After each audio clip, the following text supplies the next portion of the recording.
Non solo momenti spirituali e celebrazioni religiose, la Basilica del Santo è un monumento della cristianità e dell'arte, perciò il Giugno Antoniano vi prevede anche un ricco programma di visite guidate gratuite, estese anche ad altri luoghi antoniani della città come il Museo Antoniano, la Scoletta del Santo, lo sconosciuto oratorio di Santa Maria dei Colombini in via Papafava.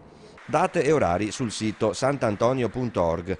Tra le varie visite guidate spicca quella in Basilica del 23 giugno alle 14:30. È una visita che ha un titolo anche significativo, si chiama La Basilica Oltre i Cinque Sensi ed è rivolta a tutte le persone disabili, indipendentemente dalla loro disabilità e alle loro famiglie. Verranno fatti dei gruppi in base alle esigenze delle persone e delle loro diverse disabilità. Una persona non vedente avrà più bisogno che la descrizione sia più precisa, una persona magari che ha difficoltà motorie dovrà fare un percorso più agevole alle sue esigenze. Il santo non ha gradini all'ingresso, ha una rampa che conduce alla tomba di Antonio e possiede anche una sua versione tattile donata dai Lions, che permette ai non vedenti di capire le forme esterne dell'edificio. E quando entriamo in basilica per le nostre visite guidate alle persone non vedenti, quando diciamo dove si trova una determinata cupola o dov'è una torre campanaria o il minareto, avendolo toccato prima